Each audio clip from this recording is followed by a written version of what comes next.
Cybersecurity experts are warning that as more companies continue to train their employees on the responsible use of AI, we could see a marked increase in theft and other crimes by those very same employees. For more on this, we welcome Nadia Blitz. She's Executive Director of ASU's Global Security Initiative. Good to see you again. Thanks for joining us. Good to see you. Thanks for having me. All right, let's start with an easy question.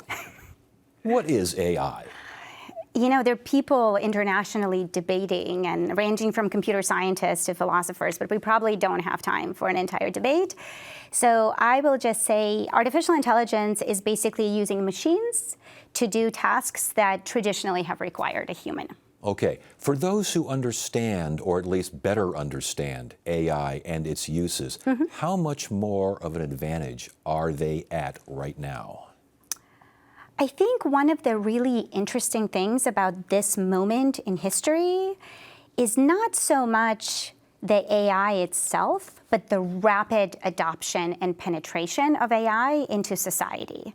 So I think that's kind of the special thing, that anyone now can access AI. But I always say understanding the vulnerabilities in cases where it doesn't work, that is really helpful. And that comes with training, and so employees are trained here. But internal data breaches seem like they're just glittering targets for some of these folks. Are we seeing that out there? So the way that I would sort of qualify it is, look, I'm a computer scientist by training. I have been in computer science and national security R&D for 20 plus years.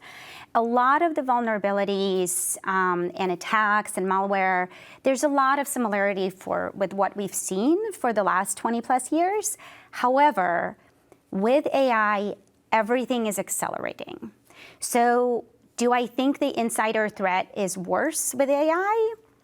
Well, it's accelerated in a way that now there's a lower bar to write some malware or write an attack.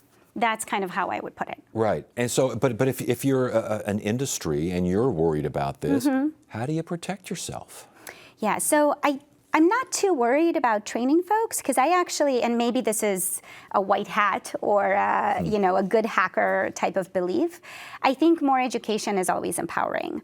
And I think, quite frankly, people could go and pick up tutorials on YouTube on how to use AI.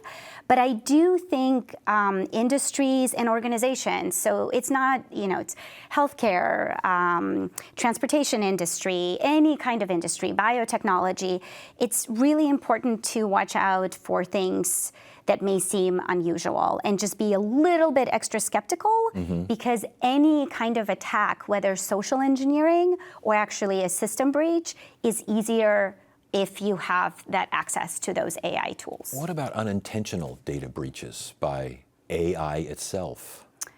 I am not too worried about that. You don't think so? Yet. Okay. Maybe not quite yet. If you want to get a little bit spooky, the part that I would say is a little bit worrisome is the fact that essentially anything that goes into an AI system is now kind of in there. So, my big recommendation, whether it's to a company or an individual or an organization, is it's just good to think about lowering that digital footprint, because anything that is out there is going to be gobbled up by the AI system, and then it could be accessed by a particularly sophisticated person. Transferring and sharing information, does that play into all this? Sure. I mean, anything you're posting on social media, those type of things. I would say, coming back to the insider threat aspect of things, just everybody should be a little bit more skeptical about clicking on links, following, if someone says, hey, I really want that data, and somebody told me that I'm supposed to have it. Just maybe ask a couple extra questions, because it may not be your colleague Ted. It may be a chatbot that's asking for it. Interesting. Is this a big deal in the cybersecurity world, or artificial intelligence? Yeah, no, the threat of artificial intelligence. Yeah. So I think it's just with any new advanced novel technology, I would say there are two sides to it. On one side, you have this lowering the bar to attacks. So anyone now can create malicious code or launch those attacks with very, very, very little kind of knowledge. They don't have to write the code themselves. An artificial intelligence system can write the code. But on the other side, you can use AI to shore up your defenses.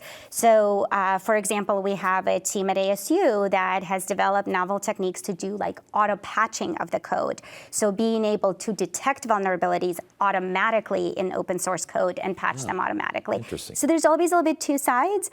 I will say there's one thing about this moment that feels a little different than 20 plus years ago when social media took off. People are just a tiny bit more skeptical, and I love that. So the fact that you're asking these questions as a computer security person makes me really, really happy. And real quickly, kind of a yay or nay here. Are the good guys outpacing the bad guys right now, or is it a close race? Is it even, can you even tell? Well, security is often, you're patching, right? But I do think, I think the good guys are in a really good place. That's what I'll say. All right. Well, that's a great optimistic way to end the conversation. Yeah. Nadia Blitz, thank you so much. Global Security Initiative. Good conversation. Good to have you here. Thank you so much.